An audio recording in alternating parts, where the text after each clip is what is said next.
نہیں بیان کی گئی، اور روح کے بارے میں بہت تفصیل بیان کرنے کی اور اس کے جو ہے وہ ڈیپ میں جانے کی اجازت بھی نہیں ہے۔ قرآن نے کہا یہ امر ربی، اللہ کا حکم ہے، بہت اس کی ڈیپ میں نہیں جانا، اس میں نہیں الجھنا، یہ ہے۔ اور تیسرا سوال تھا ان کا کیا کہ جو ذوالقرنین ہے، ذوالقرنین کے بارے میں آپ کیا کہتے ہیں؟ تو اللہ تعالیٰ نے فرمایا محبوب یہ آپ سے ذوالقرنین کے بارے میں پوچھتے ہیں کہ ذوالقرنین کون تھے، تو ان کو بتائیے کہ ہم نے ان کو حکومت دی، سلطنت دی، دبدبہ دیا، ہیبت دی۔ اب ذوالقرنین کا واقعہ آتا ہے۔ آپ ابھی کل بھی سنا آپ نے کہ یہ ذوالقرنین جو تھے خضر علیہ السلام کی خالہ کے بیٹے تھے، خالہ زاد بھائی تھے دونوں، ذوالقرنین اور حضرت ابو العباس خضر علیہ السلام۔ تو ذوالقرنین کے وزیر تھے حضرت خضر علیہ السلام۔ اب دیکھیے یہ پھر جڑ رہی ہے بات، ذوالقرنین بادشاہ تھے اور ان کے وزیر تھے حضرت خضر علیہ السلام، اور خالہ زاد بھائی بھی تھے۔ ذوالقرنین ایک بوڑھی عورت کے بڑھیا کے بیٹے تھے، بڑھاپے میں پیدا ہوئے تھے، اور ان کا دور حضرت ابراہیم خلیل اللہ کا دور ہے۔ ذوالقرنین نے اسلام قبول کیا کس کے ہاتھ پہ؟ حضرت ابراہیم خلیل اللہ کے ہاتھ پہ، یعنی حضور علیہ السلام کی ولادت سے کم و بیش 4000 سال پہلے کی یہ بات ہو رہی ہے۔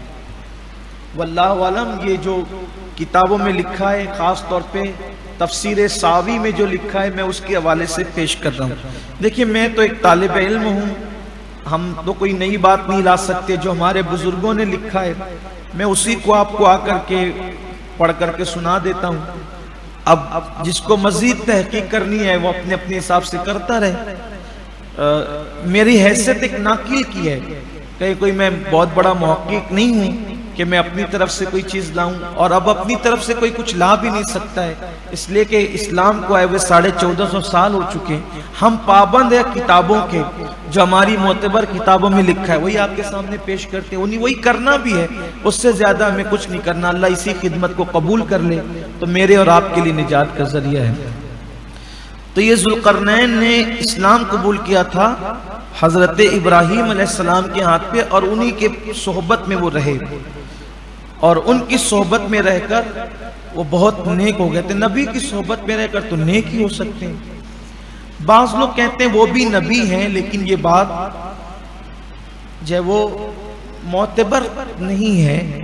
صحیح ترین قول یہی ہے کہ وہ اللہ کے ایک نیک اور صالح بندے تھے اور بادشاہ تھے۔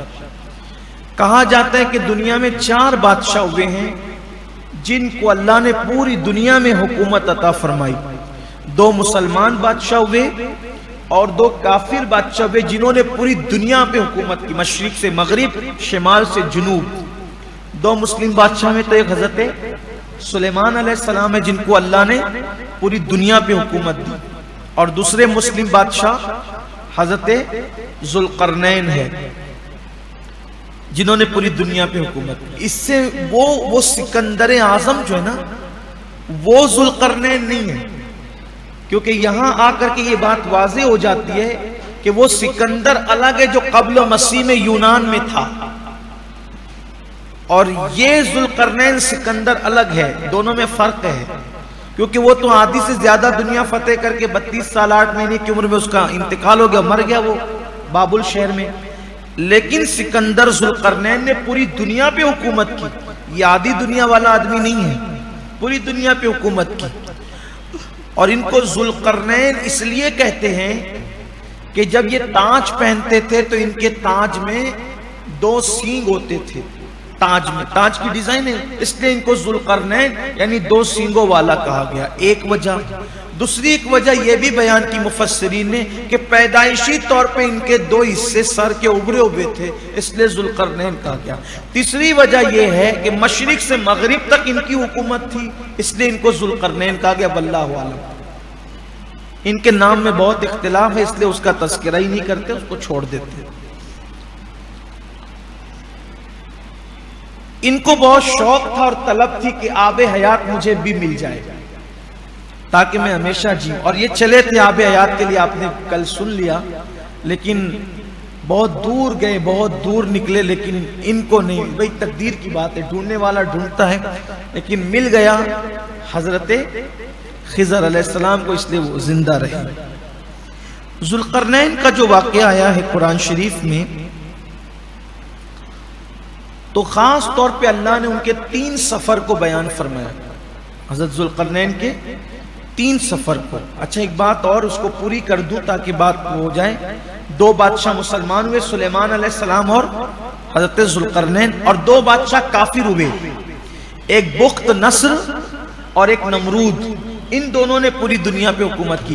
اب تیسرے آخری بادشاہ آئیں گے اور جو پوری دنیا پہ حکومت کریں گے وہ ہے امام محمد مہدی رضی اللہ تعالیٰ. امام مہدی رضی اللہ تعالیٰ عنہ وہ آئیں گے اور وہ پوری دنیا پہ حکومت کریں گے قیامت کے قریب قیامت. تو سکندر ذوالقرنین کے 3 سفر ہیں. اللہ تعالیٰ نے قرآن میں فرمایا ایک سفر ان کا ہے جو مغرب کی طرف ہے. پہلا سفر، یہ پہلا سفر مغرب کی طرف انہوں نے کیا. تو وہ جو سفر تھا وہ ان کا آب حیات کی تلاش میں تھا. وہ تلاش کرتے کرتے اصل میں انہوں نے سام بن نوح،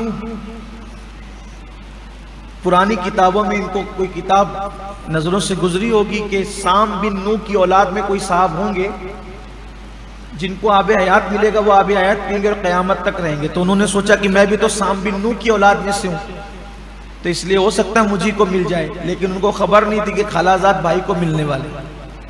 تو اس کی تلاش میں وہ نکلے دور دور دور، اتنی دور گئے کہ پھر وہاں جانے کے بعد زمین ختم ہو گئی. زمین کے کنارے پہ وہ پہنچ گئے. اس کے بعد انہوں نے دیکھا کہ وہاں پھر پانی پانی پانی پانی پانی ہی پانی. آگے اب زمین نہیں تھی، زمین ختم ہو گئی. تو اللہ فرماتا ہے کہ انہوں نے وہاں سورج کو دیکھا کہ سورج ڈوب رہا تھا. تو ایسا لگ رہا تھا کہ جیسے سورج کیچڑ میں ڈوب رہا. کہ سورج کیچڑ میں نہیں ڈوبتا، لیکن سمندر کے پاس کھڑے رہو تو ایسا ہی لگتا ہے کہ جیسے سورج سمندر میں غرق ہو رہا ہے، حالانکہ ایسا نہیں ہوتا. تو اللہ فرماتا ہے کہ وہاں انہوں نے ایک ایسی قوم دیکھی جہاں زمین ختم ہو گئی تھی. وہاں انہوں نے ایک ایسی قوم دیکھی کہ جو جانوروں کی کھال پہنتی تھی. جانوروں کی کھال پہنتی تھی اور اس کے علاوہ ان کے بدن پہ کچھ نہیں ہوتا تھا، اور دریائی مردہ جانور ان کی غذا تھی. تو حضرت ذوالقرنین نے دیکھا کہ بڑے طاقتور لوگ ہیں وہ.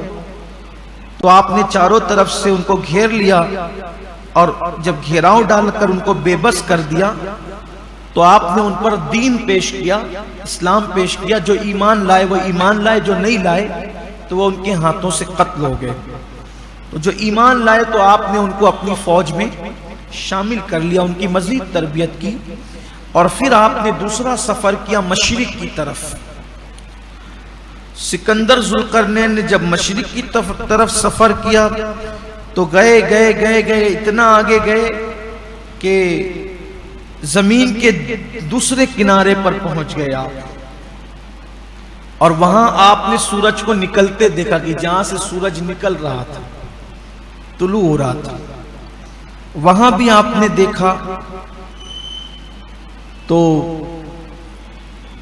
ایسی قوم تھی جیسے ادھر دیکھی تھی مغرب میں، تو وہ بھی بڑے مضبوط لوگ تھے. کچھ کفر پر اڑ گئے تو ان کو تہ کر دیا، جو ایمان لے آئے تو ان کو بھی ساتھ میں شامل کیا. پھر آپ نے تیسرا سفر کیا شمال کی طرف. یہ سفر بہت اہمیتوں کا حامل ہے.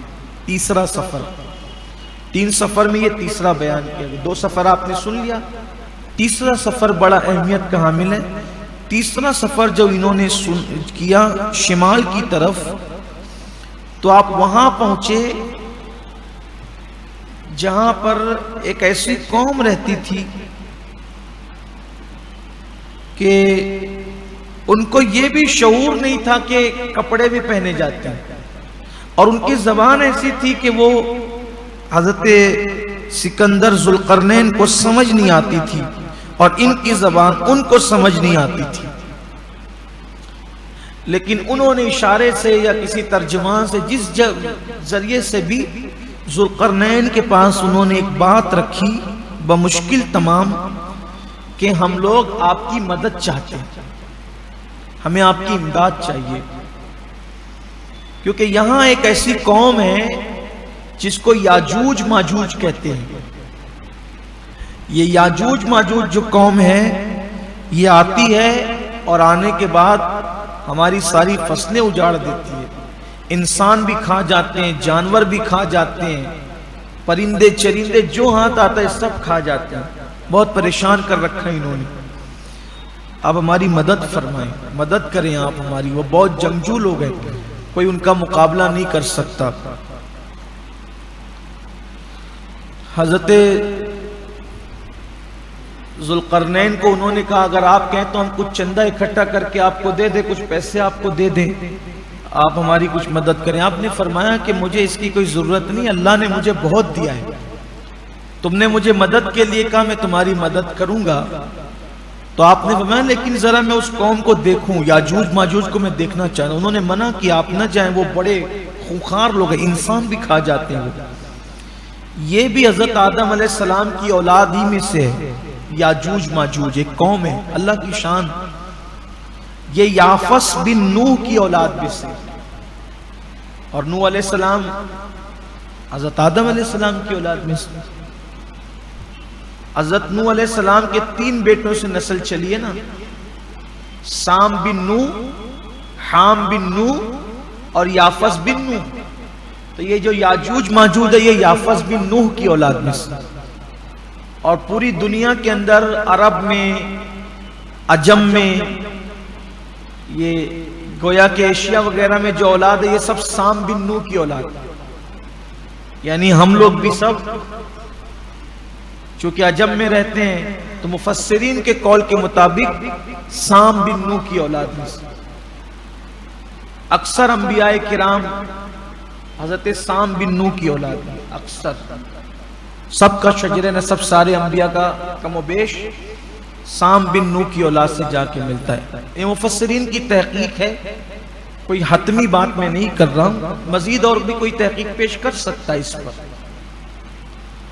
تو یہ جو یاجوج ماجوج ہے یہ یافس بن نوح کی اولاد میں سے۔ تو ذوالقرنین نے کہا کہ میں ذرا دیکھوں، تو ان کو منع کیا، لیکن کہا نہیں، اللہ نے مجھے ہیبت دی، طاقت دی، میں ان کو نپٹ لوں گا اگر وہ مجھے پکڑیں گے تو ان کی بستیوں میں گئے حضرت ذوالقرنین، اور پھر بتایا جاتا ہے کہ ان میں 3 کیٹیگری کے لوگ ہیں، یاجوج ماجوج 3 کیٹیگری کے لوگ ہیں۔ ایک تو ان کے قد بہت لمبے قد کے ہیں، 40 ہاتھ لمبے ان کے قد ہیں، اور ان کی چوڑائی جو ہے وہ 20 ہاتھ ہے، لمبائی 40 ہاتھ اور چوڑائی 20 ہاتھ۔ اور دوسری کیٹیگری ہے کہ ان کی لمبائی اور چوڑائی دونوں برابر ہے، اور تیسری کیٹیگری اتنے چھوٹے ہیں ایک بالشت بھر کے ہیں، اتنے چھوٹے بھی، یعنی 3 کیٹیگری ہے ان کی یاجوج ماجوج کی۔ لیکن تینوں کی خصوصیت کان کے معاملے میں ایک ہی ہے، ان کے کان بڑے ہوتے ہیں، ایک کان کو بچھا کے سوتے ہیں، دوسرے کان کو اوڑھ لیتے ہیں، یہ ان کی حالت ہے، اللہ کی شان ہے یہ۔ فَبِأَيِّ آلَاءِ رَبِّكُمَا تُكَذِّبَانِ، اللہ کی کون سی نعمت کو، یہ مت سمجھو کہ ہم ہی ہم نہیں ہیں، ہمارے سوا بھی اور ہیں، کارخانہ قدرت میں بہت سجاوٹ ہے۔ اصل میں یہ ہے کہ ہمارے پاس علم نہیں ہے، اس وجہ سے ہم لوگ بس اپنی گویا کے کنویں کی دنیا میں مست ہے۔ قرآن کھول رہا ہے، اور جتنے بڑے مفسر کی بات آپ تحقیق میں جائیں گے اتنی آپ کو مزید علم کے دریا ملتے جائیں گے، علم کے سمندر ملتے جائیں گے، آپ اس میں غوطہ زن ہوتے جائیں گے۔ یہ حال ہے ان کا تینوں کا۔ لیکن وہ جانور، انسان، چرند پرند، کھیت کھلیان کھا جاتے ہیں۔ تو حضرت ذوالقرنین جب آئے تو سمجھ گئے کہ معاملات آسان نہیں ہیں، یہ بیچارے غریب لوگ، ان کو بچانا ہے۔ تو آپ نے فرمایا کام کرو، میرے پاس لوہا لے کر آؤ تو میں دیوار تمہیں بنا دوں۔ تو دو طرف سے پہاڑ تھے اونچے اونچے، ادھر سے وہ آ نہیں سکتے تھے۔ پہاڑ کے بیچ میں بتایا جاتا ہے کہ تقریباً 50 میل کا ایک کھلا ہوا راستہ تھا، تو اس سے وہ آتے تھے۔ تو حضرت ذوالقرنین نے بڑا کام کیا کہ اس کے اندر آپ نے کھدائی شروع کروائی، اور اس وقت تک کھودتے رہے جب تک پانی نہ لگ گیا، اور جب پانی لگا تو اس میں پتھر ڈالی، پتھر ڈال کر کے اونچائی میں تقریباً جو ہے وہ 50 ہاتھ تک، الگ الگ تفاسیر میں الگ الگ اس کی لمبائی بیان کی گئی ہے، 50 ہاتھ تک جو ہے وہ اس میں آپ نے پتھر ڈلوا کر کے، لوہے کی چادریں بچھا کر کے، اس میں کوئلہ بھرا، لکڑی بھری، اور اس میں آگ لگا دی۔ اور جب وہ آگ لگی پتھروں کے اندر اور وہ لوہے کی جالیاں بچھانے کے بعد، تو تانبا پگھلا کر کے اس کے اوپر ڈال دیا، تو وہ دیوار اتنی مضبوط ہو گئی، ایسا لگتا تھا جیسے زمین سے ان دونوں پہاڑ کے بیچ میں کوئی تیسرا پہاڑ نکلا ہے۔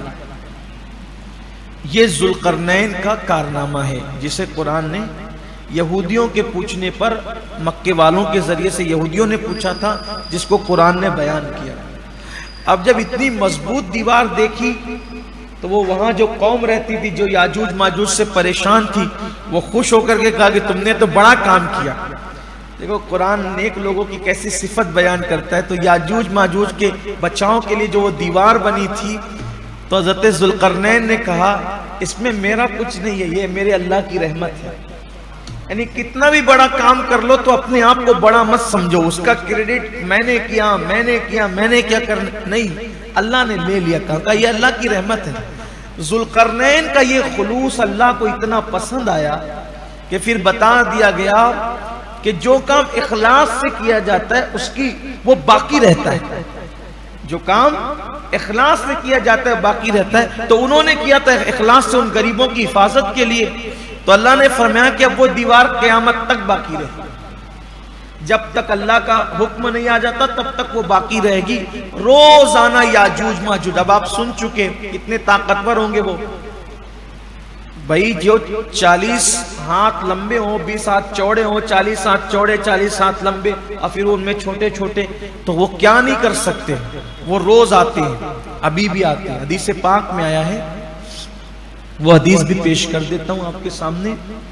ایک دن اللہ کے رسول علیہ الصلوۃ والتسلیم نے دجال کا ذکر کیا، اور دجال کا ذکر کیا، فرمایا کہ وہ آئے گا، یہ ہوگا، ساری تفصیل جو میں پہلے بیان کر چکا ہوں۔ اور دجال کے بارے میں آقا نے فرمایا کہ اس کی ایک آنکھ نہیں ہوگی، یعنی اس کے ڈھیلا نہیں ہوگا، آنکھ کا جو اندر آنکھ میں ڈھیلا ہوتا ہے وہ آنکھ کا ڈھیلا نہیں ہوگا، وہ کانا ہوگا، اس لیے اس کو کانا دجال کہا جاتا ہے۔ وہ آئے گا تو اپنے شعبدے بازی سے ایسا بھی کرے گا، آسمان کو حکم دے گا تو وہ پانی برسا دے گا، دجال کہے گا پانی برسا، شعبدے کی وجہ سے، استدراجی کیفیت کی وجہ سے پانی برسا تو پانی برس جائے گا، زمین کو کہے گا کہ سبزہ اگا تو سبزہ اگ پڑے گا۔ اسی طریقے سے ایک آدمی کو بلا کے وہ قتل کر دے گا تو اس کے 2 ٹکڑے ہو جائیں گے، 2 ٹکڑے ہونے کے بعد وہ لاشا اس کا پڑا رہے گا، تڑپتے ہوتے، وہ بلائے گا تو وہ ہنستے ہوئے خوشی خوشی واپس آ جائے گا۔ یعنی یہ سب دجال کرے گا، بہت کم لوگ ہوں گے جو اس کے فتنے سے محفوظ ہوں گے، دجال کے فتنے سے بہت کم لوگ محفوظ ہوں گے۔ تو پھر آقا علیہ السلام نے فرمایا کہ دجال کو پاؤ، اگر میں نے پایا، آقا فرماتے ہیں اگر میں نے پایا تو میں اس کے ساتھ جنگ کروں گا، اگر تم پاؤ میرا وصال ہو جائے، آقا نے فرمایا اگر میرے وصال کے بعد وہ آئے، اگر تم پاؤ تو پھر تم ایک کام کرنا کہ تم اس سے لڑنا، کیونکہ جو اس سے لڑے گا اللہ میری طرف سے اس کی حفاظت کرے گا، محافظ رہے، اللہ تعالیٰ اس کی حفاظت فرمائے۔ حالانکہ حضور علیہ السلام نے گویا کہ پردہ ڈالا، حتمی بات حضور علیہ السلام نے یعنی اس کے آنے کی تاریخ وغیرہ متعین نہیں فرمائی کسی حکمت کے تحت، تو اشارے دیے. تو صحابہ کرام رضوان اللہ تعالی علیہ مجمعین نے جو وہ ان کے چہرے اتر گئے. فرمایا کہ جب حضور نے فرمایا کہ دجال کا ذکر کیا تو ہم کو ایسا لگا کہ دجال یہیں کہیں جھاڑیوں میں چھپا بیٹھا اور وہ ابھی نکل آئے گا، ہمیں یوں لگنے لگا. جو تذکرہ فرمایا تو ہم خوف زدہ ہو گئے. تو آقا علیہ السلام نے فرمایا کہ تم خوف کیوں کرتے ہو، وہ تو جب آنا ہے وہ آئے گا. اس سے زیادہ مجھے خوف اس بات کا ہے کسی اور بات کا. پھر آقا علیہ السلام نے اس کا تذکرہ فرمایا. پھر حضور علیہ السلام نے پھر یاجوج ماجوج کا ذکر فرمایا کہ ایک قوم ہوگی یاجوج ماجوج. تو وہ جو دیوار سکندر نے بنائی ہے روزانہ آ کر اس کو توڑتے ہیں وہ، اور جب توڑتے توڑتے اتنی وہ ٹوٹ جاتی ہے کہ سورج کی کرنیں نظر آنے لگتی ہیں. یعنی وہ دیوار اتنی ٹوٹ جاتی ہے کہ سورج کی کرنیں نظر آنے لگتی ہے. تو پھر ان کا سردار کہتا ہے چلو اب کل آئیں گے، کل آ کر توڑیں گے. اب جب وہ کل کے لیے تھک ہار کے چلے جاتے ہیں تو جب کل آتے ہیں تو جہاں تک دیوار توڑی تھی اپنے آپ کو دیوار پھر بن جاتی ہے، اور پہلے جتنی مضبوط تھی اس سے زیادہ اور مضبوط ہو جاتی ہے. ویسے کرتے وہ پھر آتے ہیں. پھر یہی ہوتا ہے جب سورج دکھنے لگتا ہے تو پھر کسی کے ذہن میں بات آتی ہے کہ چلو، تو کہتے چلو اب کل کریں گے کام. پھر آتے ہیں تو اس سے اور مضبوط ہو جاتی ہے. آقا علیہ السلام فرماتے ہیں جب دجال آنے والا ہوگا، یعنی جب آخری وقت ہوگا، قیامت کے قریب کا وقت ہوگا، تو ان میں سے جب دیوار اتنی روزانہ جتنی ٹوٹتی ہے جب اتنی ٹوٹ جائے گی تو ان میں کا کوئی آدمی کہے گا چلو کل آ کے کام کریں گے، انشاءاللہ کل ہم یہ دیوار توڑ لیں گے. تو جب ان کی زبان سے انشاءاللہ نکلے گا تو وہ جتنی توڑ کر کے گئے ہوں گے جب دوسرے دن آئیں گے تو ان کو اتنی ہی ملے گی اور وہ توڑ ڈالیں گے. دیکھو گمراہ اور بدترین لوگ بھی اگر انشاءاللہ کہیں تو انشاءاللہ میں کتنی طاقت ہے کہ روز صدیوں تک توڑتے رہے، بنتی رہی، توڑتے رہے، لیکن ایک دن کا انشاءاللہ تو ان کا کام ہو گیا. اسی لیے اگر چاہتے ہو کہ اپنا ہر کام ہوتا رہے تو انشاءاللہ کہنا مت بھولا کرو. میں یہ کروں گا، میں وہ نہیں، میں کچھ نہیں، انشاءاللہ یہ کیا جائے گا، انشاءاللہ یہ ہوگا، انشاءاللہ یہ کریں گے. انشاءاللہ تو بھولنا ہی نہیں، انشاءاللہ بھولنا. ہمارے جماعت میں ایک بہت بڑے بزرگ تھے، خطیب مشرق علامہ مشتاق احمد نظامی رحمت اللہ علیہ، بہت اچھی تقریر کرتے تھے. ان جیسا مقرر نہیں گزرا ہے ماضی قریب میں. تو وہ جب تقریر کرتے تھے تو 3-3 گھنٹہ تقریر کرتے تھے علامہ نظامی علیہ رحمۃ. تو ان کی تقریر میں ایک بات آئی، وہ بیان کرتے تھے اکثر انشاءاللہ پر، کہ ایک شخص تھا جس کو خیال آیا کہ میں گھوڑا خریدوں. اس کو خیال آیا کہ میں گھوڑا خریدوں، اور گھوڑا خریدنے کے لیے جیب میں پیسے لیے. پیسے لینے کے بعد چلا تو کسی نے پوچھا بھائی کہاں جا رہے ہو؟ تو کہا کہ گھوڑا خریدنے جا رہا ہوں اور انشاءاللہ میں گھوڑا لے کر آؤں گا.